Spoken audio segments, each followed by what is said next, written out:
අහලා තියෙනවද කළුගල් පැලවෙනවා කියන කතාව? අහලා නැහැ නේද? විශ්වාස කරන්න තමයි නේද?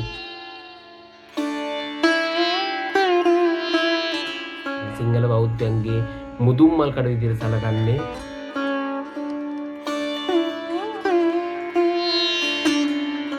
බුදුරජාණන් වහන්සේගේ පළමු ලංකා ගමන වෙන්නේ මහියංගනේදී.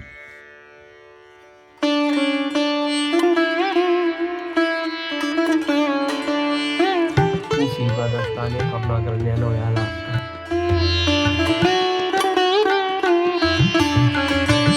දන්නා මාලිගාවේ ඇසළ පෙර හැත්තත් පසුව සහ රුහුණු මහා කතරගම දේවාලයේ ඇසළ පෙර හැට පසුව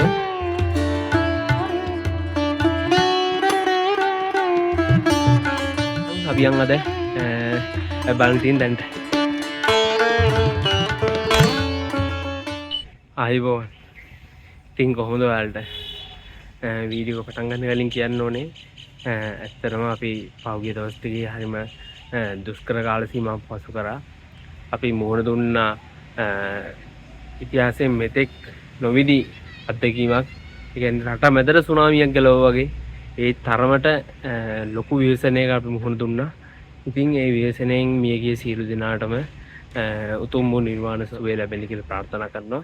ඒ වගේම තමයි මේ වෙනකොට දේපල හානි, ඒ වගේම තමන්ගේ ධනය, නිවාසය වගේ දේවල් අහිමි වුණ අයට හිටියත් වඩා හොඳට නැගී සිටින්න ශක්තිය ධෛර්යය ලැබෙන්න කියලා හදවතින් ප්‍රාර්ථනා කරනවා. එහෙනම් අපි යන් අද බලන්න තියෙන දැන්ට යන් ඔයාලට මම පෙන්නනවා.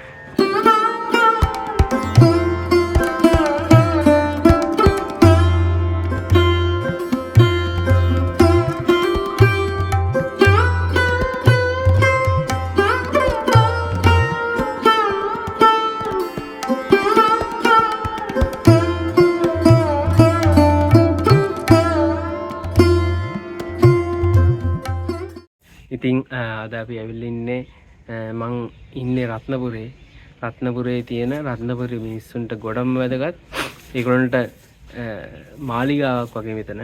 එතන තමයි ඇවිල්ලා ඉන්නේ. අපි අද ඇවිල්ලා ඉන්නේ සපරගමුව මහසමන් දේවාලයට. එහෙනම් අපි සපරගමුව මහසමන් දේවාලය ගැන විස්තර ඒ වගේ වැඩිදුර තොරතුරු අපි කතා කරමු.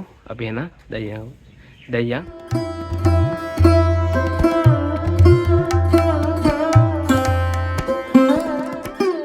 ඉතින් මතක් කරනවා අනිවාර්යෙන්ම මේ වීඩියෝ එක බලන ඔයාලා මගේ YouTube channel subscribe කරලා මාත් එක්ක එකතු වෙන්න. මේ වගේ වීඩියෝස් දිගටම ඔයාලට බලන්න පුළුවන්.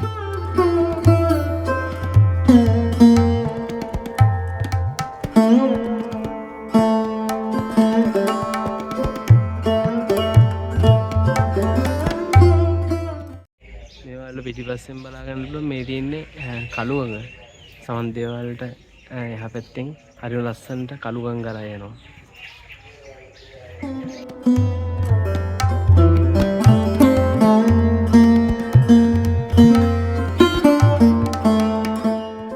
ඉතින් මං කිව්වා ඔයාලට අද මං ඇවිල්ලා ඉන්නේ සපරගමුව සුමන සමන් මහදේවල්ට කියලා. ඉතින් පැතිපතුට කරදර එන්න මම ඔයාලට විස්තරයක් ගේන්නම් මේ විදියට. මේ දේවාලය මූලික කරගෙන ඉන්නේ සුමන සමන් දෙවියන්. සුමන සමන් දෙවියන් ගැන කතා කරොත් බුදුරජාණන් වහන්සේගේ පළමු ලංකා ගමන වෙන්නේ මහියංගනේදී. මේ මහියංගනයට බුදුරදුන් වැඩම කළ වෙලාවේ බුදුරදුන් මහියංගනේදී ධර්මයේ දේශනා කරන අවස්ථාවේ මේ සුමන කියන ආදේශීය පාලකෙක් බුදුහමඳුරන්ගේ ධර්මය අහලා සෝවාන් මාර්ගඵලය ලබනවා. ඉතින් පස්සේ සුමන සමන් දෙවියන් විදියට තමයි මේ සුමන කියන පාලකයා කියන්නේ අපේ රටේ ප්‍රථම ආර්ය ශ්‍රාවකයා තමයි සුමන සමන් දෙවියන් කියන්නේ. ඊට පස්සේ මේ සුමන සමන් දෙවියන් බුදුරදුන්ගේ මිනිස්යන්ට වන්දනාමාන කරන වස්තුවක් විදිහට ඉල්ලනවා මොකක් හරි වස්තුවක්. ඒ වෙලාවේ බුදුහමඳුරෝ දෙනවා කේශ ධාතු මිටක්. මේ කේශ ධාතු නිදන් කළා බුදුන්ගේ කාලේ බුදුන් ජීවමාන කාලේදීම හදනවා වෙහෙරක්. ඒ වෙහෙර තමයි අපිට අද මහියංගන චෛත්‍ය විදියට වන්දනාමාන කරන් තියෙන්නේ. එතනින් පස්සේ මම ඔයාලට වීඩියෝ එකක් ගෙනාවා කැලණි විහාරය සම්බන්ධව. මම ඔයාලට එතනදි කතා කරා එතනදිත් සුමන සමන් දෙවියන් ඇවිල්ලා බුදුහමඳුරන්ගෙන් කැලණිදී ඉල්ලනවා කියලා. ඒ වීඩියෝ එක බලන්න අනිවාර්යෙන්. අකුණු පැත්තේ උඩින් ලින්ක් එකක් වැඩේ නැත්නම් මම ඩිස්ක්‍රිප්ෂන් එකට කැලණි විහාරය සම්බන්ධ වීඩියෝ එක අනිවාර්යෙන් ඇඩ් කරනම් ඒකත් බලන්න. මේ වීඩියෝ එක අන්තිමටත් දාන්න. ඉතින් කැලණියේදී සුමන සමන් දෙවියන් බුදුහාමුදුරන්ගෙන් ඉල්ලනවා දෙවියන්ට වන්දනාමාන කරන්න පුළුවන් වස්තුවක් ලබා දෙන්න කියලා. ඉතින් ඒ වෙලාවේ බුදුහාමුදුරෝ සමන් දෙවියන්ගේ ප්‍රධාන වාසස්ථාන වෙලා තිබ්බේ වර්තමානයේ ශ්‍රීපාද ස්ථානයේ පිහිටන තියෙන තැන. එතනට ඇවිල්ලා බුදු ශ්‍රීපා සටහන් පිහිටවලා ශ්‍රීපාද ස්ථානයේ මූලික කරගෙන ඉන්න ප්‍රධාන දෙවියන් වහන්සේ විදිහට අපි හඳුන්වන්න පුළුවන් මේ සුමන සමන් දෙවියන්.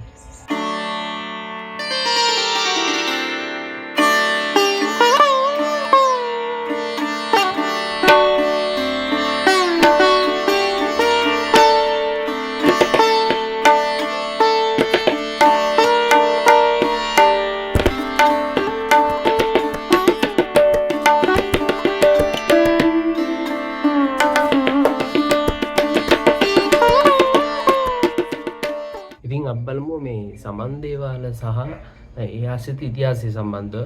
ඉතින් මුලින්ම ගත්තම සමන් දේවාලයක් ඉදි වෙනවා කියලා මුලින්ම සඳහන් වෙන ඉතිහාසමය ග්‍රන්ථවල දඹදෙන යුගයේ ප්‍රධාන දේවාලය ලෙස පිහිටනවා කියන්නේ ශ්‍රීපාද ස්ථානයේ මූලික කරගෙන ප්‍රධාන දේවාලය. ඊට පස්සේ දිසා හතරට වෙන වෙනම සමන් දේවාල පිහිටලා තියෙනවා. එහෙම ගත්තම නැගෙනහිර දිසාවෙන් අපිට බලන්න පුළුවන් මහියංග රජමහා විහාරයේ තියෙන සුමන සමන් දේවාලය. ඊට පස්සේ දකුණෙන් බෝල්තුබේ සමන් දේවාලය, උතුරෙන් දර්ණියේගල සමන් දේවාලය, ඊට පස්සේ බස්නාහිරින් ප්‍රධාන සමන් දේවාලය ලෙස අපි මේ අද ඇවිල්ලා ඉන්න සපරගම සුමන සමන් මහා දේවාලය පිහිටලා. ඉතින් මේ අපි අද ඇවිල්ලා ඉන්න සපරගම සුමන සමන් දේවාලයේ ඉතිහාසය ගත්තම මම ඔයාලට කිව්වා සමන් දේවාලය දිනනවා කියන්නේ දඹදෙන යුගයේ දඹදෙන යුගයේ දෙවන පරාක්‍රම බාහු රාජ්‍ය සමය තමයි ඉදි වෙන්නේ.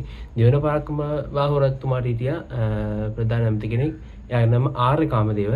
මේ ආර්ය කාමදේව ඇමතිවරයා සාර්ථක මණික් ගවේෂණයකින් පස්සේ තමයි මේ අද අපිට දක්නට තියෙන සමන් දේවාලයේ මූලික ඉදිකිරීම වෙනවා කියන්නේ. ඒ වගේම තමයි මේ සමන් දේවාලය මූලික කරගත්ත ඒක රත්නපුරේ ප්‍රධානම ආගමික ස්ථාන අතර ගත්තොත් සුමන සමන් මහා දේවාලය. ඊට පස්සේ කුරුවිටින් අපිට බලා ගන්න පුළුවන් දෙල්ගමුව රජමහා විහාරස්ථානය. ඊට පස්සේ පොත්ගුරු රජමහා විහාරස්ථානය තමයි සබරගමුව රත්නපුර කේන්ද්‍ර කරගෙන තියෙන ප්‍රධාන ආගමික ස්ථාන විදියට. ඉතින් ඔයාලා දන්නවා අපේ රට ඉතිහාසයේ විදේශීය ආක්‍රමණයට මුහුණ දුන්න කියලා.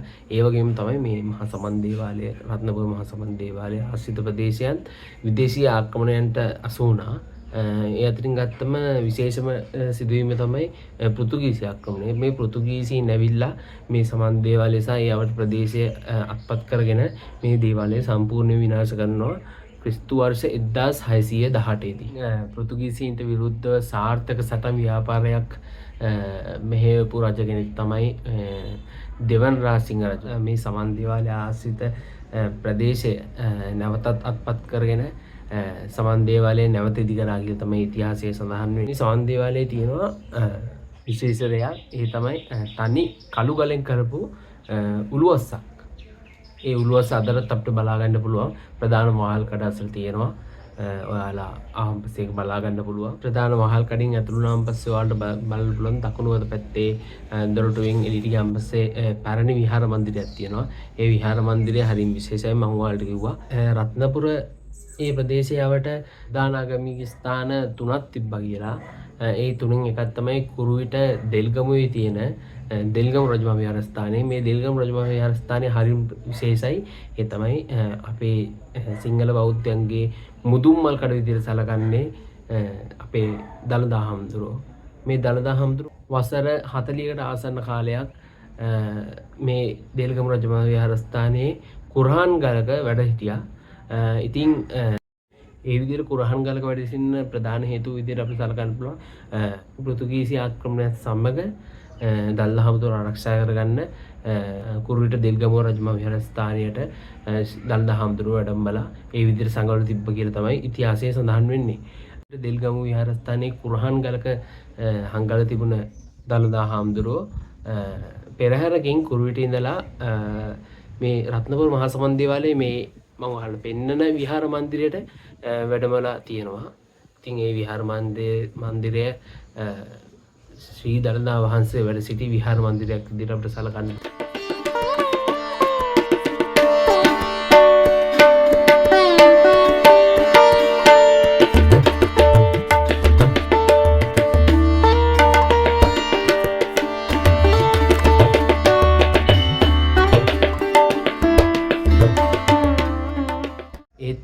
ඔයාලට බලා ගන්න පුළුවන් මෙතන ඉස්සරහින් තියෙනවා සමන් දේවාලයේ දේව මන්දිරේ.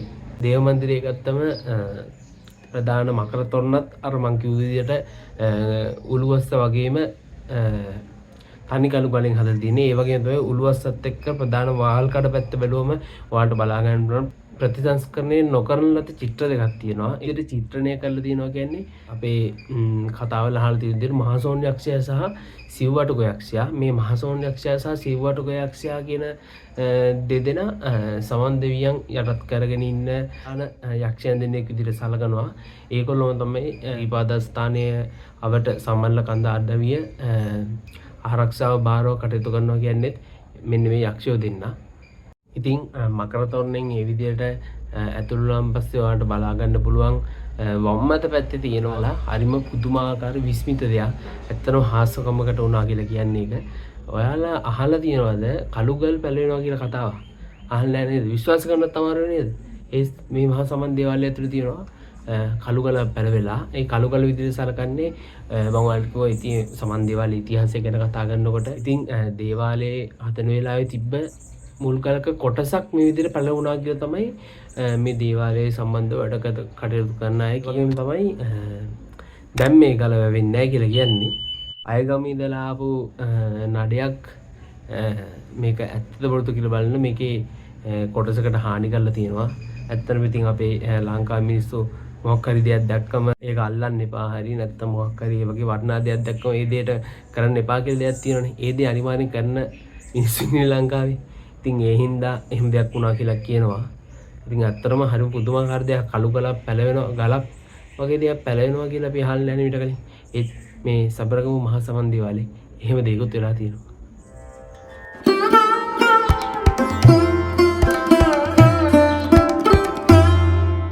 ඉතින් දේවාලට ප්‍රධාන වාහල් කඩින් ඇතුළු වුණාන් පස්සේ ඔයාලට බලා ගන්න පුළුවන් දකුණු අත පැත්තෙන් මං කිව්වා පැරණි විහාර මන්දිරයක් තියෙනවා කියලා. ඒ වගේම වම් අත පැත්තට ගියාන් පස්සේ පත්තින් දේවාලය සහ සූනියම් ගම්භාර දේවාලයක් තියෙනවා.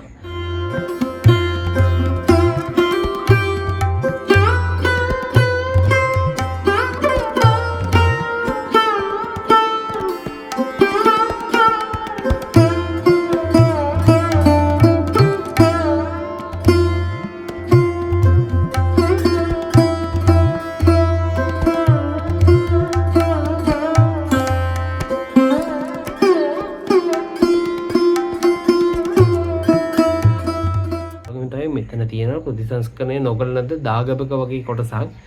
ඒ වගේම තමයි ශ්‍රී දල්නා මාලිගාවේ ඇසළ පෙරහැරටත් පසුව සහ රුහුණු මහා කතරගම දේවාලයේ ඇසළ පෙරහැරට පසුව සෑම වර්ෂයකම අනිවාර්යෙන් අගෝස්තු සැප්තැම්බර් මාසවල මේ සපරගමුව මහා සමන් දේවාලයේ පෙරහැර පැවැත්වෙනවා. හරිම විචිත්‍රවත් පෙරහැර. ඒ වගේම තමයි ඔයගොල්ලෝ දන්නවා පෙරහැරකින් පස්සේ අන්තිම පෙරහැර විදිහට දියකපන පෙරහැර. මේ සමන් දේවාලයේ මූලික මේ දියකපන පෙරහැර හරිම සුවිසී විදිහට තමයි මේ සපරගමුව සුමන සමන් මහා දේවාලය යන්නේ. ලංකාවේ එකම ගඟ දිගේ ගිහිල්ලා දියකපන පෙරහැර තියෙන්නේ සපරගමුව සුමන සමන් මහා දේවාලයට. ඉතින් ඔයාලට ආරාධනා කරනවා ශ්‍රීපාද ස්ථානයේ වන්දනාමාන කරනවා නම් රත්නපුර පැත්තෙන් හරි නැත්නම් කුරුවිට පාරෙන් හරි යනවා නම් අනිවාර්යෙන් මේ සපරගමුව සුමන සමන් මහා දේවාලයට ඇවිල්ලා ආශිර්වාද අරගෙන කියලා. ඒ වගේම තමයි මේ වීඩියෝ එක සම්බන්ධව ඔයාලට මොකක් හරි අදහසක් මොකක් හරි ප්‍රශ්නයක් තියෙනවා නම් අනිවාර්යෙන් කමෙන්ට් එකක් විදිහට දාන්න. ඒ වගේම තමයි අපි නිරුවදීම අනිවාර්යෙන් ශ්‍රීපාද කරුණා කරනවා.